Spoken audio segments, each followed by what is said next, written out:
السلام علیکم ناظرین اکرام، میں سردار اویس اشرف خان آپ سے مخاطب ہوں۔ آپ فیس بک اور یوٹیوب چینل دیکھ رہے ہیں۔ ہم بات کریں گے بلدیات کے اوپر۔ لوکل گورنمنٹ سسٹم جو ہے اس کے تحت الیکشن ہونا ہے، اور الیکشن میں ابھی کچھ ہی دن باقی ہیں۔ جو برسر اقتدار پارٹی ہے ان کے لوگ بھی، اور جو اپوزیشن میں عمران خان ہیں سابق وزیر اعظم، ان کی پارٹی بھی، اور دیگر جماعت اسلامی JUI اور دیگر سارے لوگ سرگرم میں الیکشن کنٹیسٹ کرنے کے لیے بلدیات کے لیے۔ 30 سال بعد آزاد کشمیر میں بھی الیکشن ہوئے بلدیات کے، اور یہ بڑا خوش آئند قدم ہے آزاد کشمیر کے حوالے سے۔ اسی طرح پاکستان میں بھی چل رہے ہیں۔ آزاد کشمیر کے پہلے فیس میں مظفر آباد میں الیکشن مکمل ہو گئے، دوسرے کے چل رہے ہیں، پھر اسی طرح۔ اور پاکستان کے اندر جو ہے نا وہ الیکشن ابھی بلدیات کے الیکشن جو ہیں وہ ان میں 22 دن ابھی باقی ہیں، اور ان 22 دنوں کے اندر کافی ہلچل ہوگی، اور کافی مومنٹم جو ہے وہ بنا ہوا ہے، اور تمام پارٹیاں اپنا زور لگا رہی ہیں۔ لیکن جو میں آپ کو پتہ کی بات بتاتا ہوں وہ یہ ہے،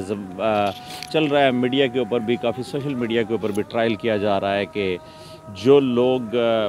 پارٹی کو تقسیم کر رہے ہیں اس حوالے سے تمام پارٹیوں کو، نون لیگ کا بھی یہی حال ہے، اور PTI کا بھی، پاکستان تحریک انصاف کا بھی، اور پاکستان مسلم لیگ نواز کا بھی۔ جو اسلام آباد کے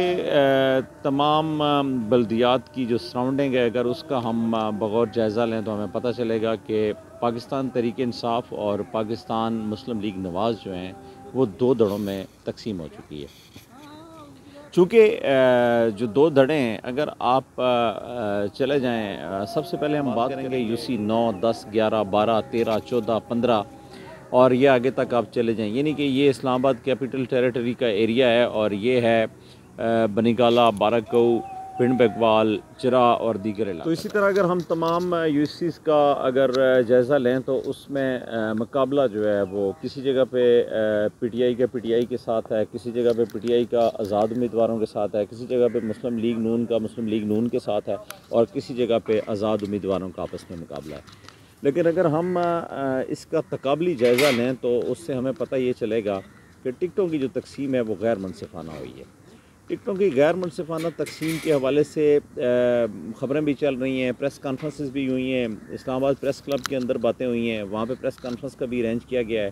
اور PTI کے ایک دھڑے نے جو ہے وہ علی نواز اعوان اور دیگر جو ٹکٹ تقسیم کرنے والے انتظامیہ تھی پاکستان تحریک انصاف کی، اس کے اوپر بہت سارے سوالات اٹھائے ہیں۔ اسی طرح مسلم لیگ نون کی جو لوکل جو قیادت ہے، جو بلدیات میں جو کنٹیسٹ کر رہے ہیں، انہوں نے بھی کافی سوالات اٹھائے ہیں ڈاکٹر طارق فضل چودھری پہ اور ٹکٹ تقسیم کرنے والے لوگوں کے اوپر۔ لیکن یہاں پہ یہ تو ایک پرانی ایک ریت ہے، ایک سیاست ہے کہ سیاست جو ہے وہ دھڑے بندی کی اور گروپوں کی سیاست ہوتی ہے، اور پاور شیئرنگ جو ہوتی ہے وہ ہوتی ہے۔ اگر آپ چونکہ جو اسلام آباد کے رہائشی ہیں ان کو تو پتہ ہے کہ یہاں پہ کیا ہو رہا ہے۔ اگر ہم تمام علاقوں کی بات کریں تو اس کے اندر ہر MNA نے، ہر بندے نے، ہر جو رہنما ہے کسی بھی جماعت کا، اس نے اپنا ایک گروپ بنا رکھا ہے، اور دوسرا گروپ جو ہے وہ ایک گروپ جو ہے وہ نظریاتی کہلاتا ہے، اور دوسرا نظریاتی والے دوسروں کو امپورٹڈ کہلاتے ہیں۔ اب یہاں پہ یہ طریقہ انصاف کا میں آپ کو بتا رہا ہوں۔ اور اسی طرح اگر آپ نون لیگ میں دیکھیں تو نون لیگ میں بھی یہی حال ہے، یعنی انہوں نے جو ٹکٹوں کی تقسیم کی ہے، انہوں نے ان لوگوں کو ٹکٹ دیے ہیں جو کہ ایک گروپ ہے پورا، یعنی انہوں نے یہ نہیں دیکھا کہ یار میرٹ ہے یا بندے جو گراس روٹ لیول کے اوپر جو کام کر رہے ہیں ان کو دیا جائے، یا جو لوگ پچھلے 10, 20, 30 سالوں سے جماعت یا پارٹی کے ساتھ منسلک ہیں ان کو دیا جائے۔ اسی طرح PTI کا بھی ہے۔ اگر ہم PTI کے حوالے سے بات کریں تو علی نواز اعوان کے اوپر بہت سارے آبجیکشن ہیں، حالانکہ انہوں نے کام بھی کافی سارے کروائے ہیں، اس سے کوئی یعنی دو رائے نہیں ہے ان کی پروگریس کے اوپر کہ ایز اے MNA، چونکہ وہ پہلے جب لوکل گورنمنٹ میں خود موجود تھے انہوں نے اسلام آباد کے رہائشیوں کے لیے آواز بھی اٹھائی تھی، اور بعد میں یہ ہوا کہ علی نواز اعوان جب MNA بنے اور اس کے بعد وہ وزیر اعظم کے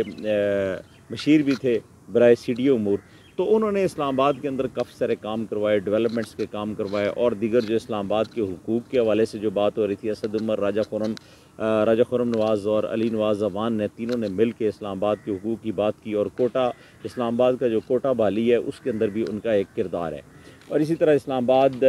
کے ڈومیسائل کے اوپر جو بات ہے وہ بھی ہے، چونکہ انہوں نے اس کو وہ بھی کروایا، تو ان کی اس پہ تو مطلب یہ ہے کہ وہ مستحق ہیں تحسین کے کہ انہوں نے ایک بہت اچھا کام کیا ہے. لیکن جب ٹکٹوں کی تقسیم آتی ہے اور کہا یہ جاتا ہے کہ یار یہ عام فہم زبان کے اندر کہ یار یہ جو الیکشن ہوتے ہیں یہ تو برادریوں کے ہوتے ہیں، حالانکہ ایسا اس طرح کا کچھ نہیں ہوتا. آج تو اگر آپ تمام یوسیز کے اندر چلے جائیں اور اگر کوئی اکا دکا یوسیز ایسی ہوں گی جن کے اندر جو ہے وہ بلا مقابلہ ہو گئے ہیں یا اس طرح کا، یا کوئی 2-5-10% ایسی یوسی ہوں گی جن کے اندر کوئی اس طرح کا گروپ نہیں ہوگا یا معاملات نہیں ہوں گے. ادروائز زیادہ تر اگر آپ دیکھیں تو اس کے اندر آپ کو یہی دکھائی دے گا کہ پی ٹی آئی کے ساتھ مقابلہ چل رہا ہے، کسی جگہ پہ نون لیگ کے ساتھ آزاد امیدوار ہے، کوئی پی ٹی آئی کے ساتھ آزاد امیدوار کا ہے. یعنی 4-4 5-5 گروپ جو ہیں، 2 نون لیگ کے اور 2 پی ٹی آئی کے ہیں. یہ یعنی میری جو ذاتی طور پہ رپورٹنگ ہے، جو میری انفارمیشن ہے، اس کے مطابق جو میں آپ کو بتا رہا ہوں وہ آپ کو ہر بندہ یہی بتائے گا کہ یار اسلام آباد کی تقریباً تمام یوسیز کے اندر، یعنی 80% جو یوسیز ہیں ان کے اندر صورتحال یہ ہے کہ پارٹی کی غیر منصفانہ ٹکٹ کے خلاف جو اچھا پہلے تو یہ ہوتا تھا کہ ایک بندے کو ٹکٹ نہیں ملا، دوسرا وہ الیکشن کنٹیسٹ نہیں کرتا تھا، لیکن ابھی وہ پوزیشن نہیں رہی ہے. ابھی یہ ہے کہ ان لوگوں نے یہ کہا ہے کہ یار آپ نے ہمیں ٹکٹ نہیں دیا، ہم آپ کو سیٹ جیت کے دکھائیں گے. اور مطلب یہ ہے کہ لوگوں کے اندر غصہ بھی، غم و غصہ بھی ہے. اور پھر میں نے ان لوگوں کی پوزیشن بھی دیکھی ہے کہ جن کو ٹکٹ نہیں ملا ان کی پوزیشن بہتر ہے بجائے اس کے کہ جن لوگوں کو ٹکٹ دیا گیا ہے. لیکن یہ ٹکٹ جو ہے یہ بھی اقربا پروری اور جو تعلق واسطہ اور ان چیزوں کو مد نظر رکھ کر دیا گیا اور خاص کر مفاد کو مد نظر رکھ کر دیا گیا. یعنی اگر کوئی ایک ایم این اے ہے یا پارٹی لیڈر، خیر کیا کہیں لیڈر ہیں ہی نہیں ہے، لیکن اگر وہ پارٹی کو لیڈ کر رہے ہیں تو انہوں نے جو ٹکٹوں کی تقسیم کی ہے اس حوالے سے انہوں نے جو کی ہے وہ یہ کی ہے کہ یار بندہ جو ہے وہ اس کے پاس فنڈ کتنا ہے، اس کے پاس پیسہ کتنا ہے، یہ مفاد پرست عناصر میں سے ہے کہ نہیں ہے. کیونکہ ان کو وہ بندہ نہیں چاہیے جو مخلص ہے، ان کو وہ بندہ چاہیے جو مفاد پرست ہو، یعنی ان کے فائدے کی بات کر رہا ہو. مفاد پرست تو ٹولہ آپ کو پتہ ہے ابن الوقت جو لوگ ہوتے ہیں نا وہ وقت کے ساتھی ہوتے ہیں. خیر اس میں یہ ہوا ہے اور کہا یہ جا رہا ہے مبینہ طور کے اوپر کہ پارٹیوں کے اندر پیسوں کی ریل پیل ہوئی ہے اور ٹکٹیں جو بلدیات کی دی گئی ہیں وہ پیسوں پہ دی گئی ہیں. اب یہ میرے سورس ہیں، یہ بتا رہے ہیں کہ پارٹیاں جو ہیں وہ پیسوں کے حساب سے چل رہی ہیں. اور زبان زد عام یہ چیز ہے کہ جو پارٹی ورکرز ہیں ان سے اگر جا کے ہم نے پوچھا بھی ہے کہ یار یہ بتائیں کہ آپ کو ٹکٹ نہیں ملا، تو انہوں نے کہا یار وہ امپورٹڈ لے گئے ہیں اور وہ تو آپ کو پتہ ہے کہ پیسے کی ریل پیل ہے اور ان لوگوں نے پیسہ لگایا ہے اور تو سارا یہ ہے. گزشتہ دنوں جب پریس کلب اسلام آباد کے اندر پریس کانفرنس ہوئی تو اس کے بعد ہم نے مختلف لوگوں سے بات بھی کی اور اس پریس کانفرنس کے اندر جو لوگ آئے انہوں نے ان کے اوپر بھی باتیں ہو سکتی ہیں کہ یار یہ سارے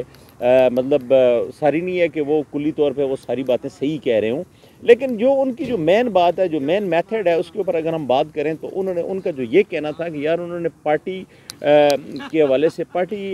ورکرز کو پرائرٹی نہیں دی. یہی نون لیگ کا بھی تھا. نون لیگ کے تو خیر کسی بندے نے کوئی پریس کانفرنس وغیرہ نہیں کی، لیکن یہ ہے کہ خبریں ہیں اور ان کی ڈیمانڈز ہیں اور سوشل میڈیا پہ چیزیں بھی چل رہی ہیں اور عوام میں بھی یہ باتیں ہو رہی ہیں کہ یار نون لیگ والے جو ہیں نا وہ اور پی ٹی آئی والے دونوں جو ہیں وہ میرٹ کے اوپر ٹکٹ نہیں دیتے ہیں بلکہ وہ اپنے مفاد کو مد نظر رکھ کر دیتے ہیں. تو جو میں بات کر رہا ہوں وہ یہ ہے کہ اگر میرٹ کے اوپر ٹکٹ نہیں دیے جائیں گے یا ورکرز کو نہیں دیے جائیں گے، وہ لوگ آگے آ کے یوسیز کے اندر کیا کام کریں گے. اب مختلف جو یوسیز ہیں ان کے اوپر جو پہلے سے چیئرمین مسلط تھے مختلف قسم کے، ہم آپ کو آگے ان کا بتائیں گے بھی، نام بھی لے کے بتائیں گے، لیکن آپ کو ایک وربلی ایک چیز بتا دیتے ہیں کہ جن لوگوں نے اس سے پہلے یوسیز کو ٹیکل کیا ان لوگوں نے ٹھیکے، گلیاں، فلاں جو بھی کام ہوتے ہیں ڈیولپمنٹ کے، ان میں سے انہوں نے پیسہ بنایا. تو اب جو ہے اب وہ انہی لوگوں کو اپنے گروپس میں لا رہے ہیں مختلف. اب چونکہ اسلام آباد کی یوسیز کی تعداد جو ہے وہ بھی بڑھ چکی ہے اور اس بڑھنے سے ان لوگوں کو یہ فائدہ ہوا ہے اس مافیا کو کہ انہوں نے اپنے ہی بندوں کو، اب جس طرح کے اگر ہم براکو کی بات کریں تو اس میں 2 یوسیز تھی نا، 4-5 تھیں اور اب وہ 5 کی یوسی کی 3 یوسیز بن گئی ہیں. اسی طرح ہر جو بڑی یوسی تھی اس کی 3 یوسیاں بن گئی ہیں. تو اس وجہ سے جو وہ لوگ تھے ان سب کو یہ فائدہ ہوا کہ انہوں نے اپنے گروپ کے بندوں کو ٹکٹ دلوائے. اور یہ میں نہیں کہہ رہا، یہ باضابطہ طور پہ ایسا ہوا ہے اور جب ٹکٹوں کی تقسیم ہوئی ہے تو ان لوگوں کو دیا گیا ہے اور پہلے سے یہ فائنلائز ہوئی تھی چیزیں اور لوگوں نے یہ کہا کہ یار یہ تو دکھانے کے لیے دیا جا رہا ہے کہ جی آج ٹکٹوں کی اناؤنس ہوگی. اناؤنس کیا انہوں نے تو پہلے سے پلان بنا رکھا تھا. اسی طرح پی ٹی آئی ہے. تو اگر جب جو میں بات کر رہا ہوں وہ یہ ہے کہ اگر ہم میرٹ کے اوپر ہماری پارٹیاں جو ہیں وہ ورکرز کو ٹکٹ نہیں دیں گی تو انہوں نے آگے آ کے وہی سفارشی کام کرنے ہیں، وہی ٹھیکے، وہی اسی طرح پیسہ بنانا ہے، مال بنانا ہے، ٹھیکیداروں سے وہ ناقص مٹیریل کے تحت کام کروانا ہے۔ ابھی پچھلے دنوں تو مجھے ایک ٹھیکیدار تو یہ بتا رہے تھے کہ جب ایک یو سی کے اندر کام جاری تھا تو انہوں نے کہا یار میں کام اس لیے میں نے چھوڑ دیا کہ مجھ سے سیمنٹ میں بھی کمیشن لیا جا رہا ہے، ریت بجری میں بھی لیا جا رہا ہے، جہاں سے بل پاس ہو رہا ہے وہاں پہ بھی لیا جا رہا ہے۔ تو